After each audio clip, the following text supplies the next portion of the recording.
लालकुआं तहसीलदार परिसर में राज्य सरकार द्वारा जारी किए गए सर्किट रेट का शासनादेश से नाराज कांग्रेस कार्यकर्ताओं ने आज राज्य सरकार के खिलाफ नारेबाजी करते हुए एक दिवसीय धरना प्रदर्शन। साथ ही कांग्रेस कार्यकर्ताओं ने भाजपा सरकार को पूरी तरह जनविरोधी बताते हुए सरकार द्वारा चलाए गए सर्किट रेटों को तुरंत वापस लेने की मांग की।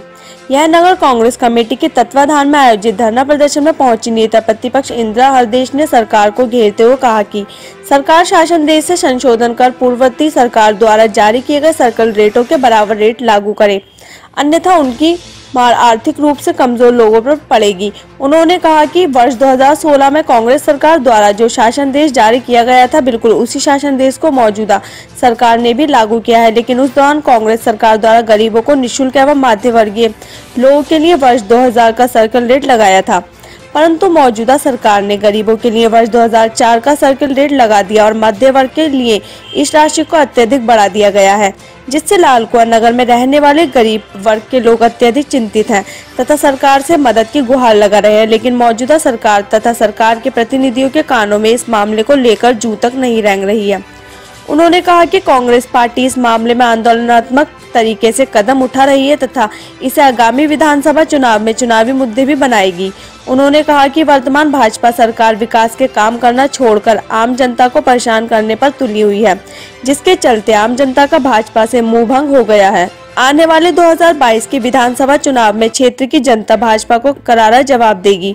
उन्होंने कहा कि लंबे समय से लालकुआं की जनता को उनकी भूमिका का मालिकाना हक मिलने का इंतजार था, परंतु मौजूदा सरकार ने उनके मंसूबों पर पानी फेर दिया। उन्होंने सरकार को जनविरोधी बताते हुए इस्तीफे की मांग की है।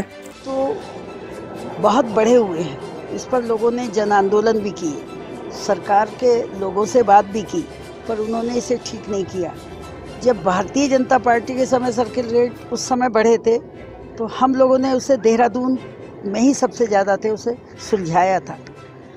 तो सरकार को धीरे से आवाज़ नहीं समझ में आती, जब उन्हें लगता है हमारे संगठन पर चुनाव पर फर्क पड़ेगा तभी समझ में आता है। और ये जो किया गया है, लालकुआं में इतने अमीर आदमी थोड़ी रखते कि वो बढ़ा हुआ सर्किट रेट दे सके। बढ़े हुए सर्किट रेट उतने की तो ज़मीन नहीं होगी जितना सर्किट रेट का पैसा हो जाएगा।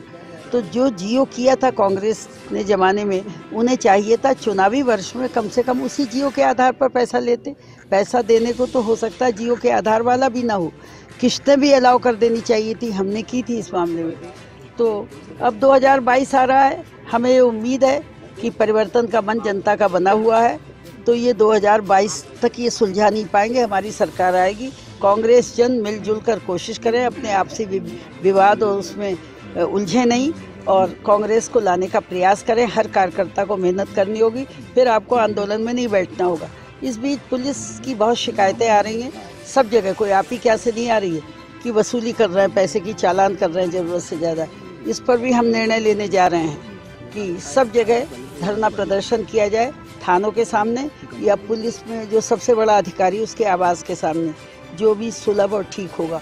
इस पर भी हम विचार कर रहे हैं। सब जगह शिकायत है, केवल लालकुआं की नहीं है। मुझे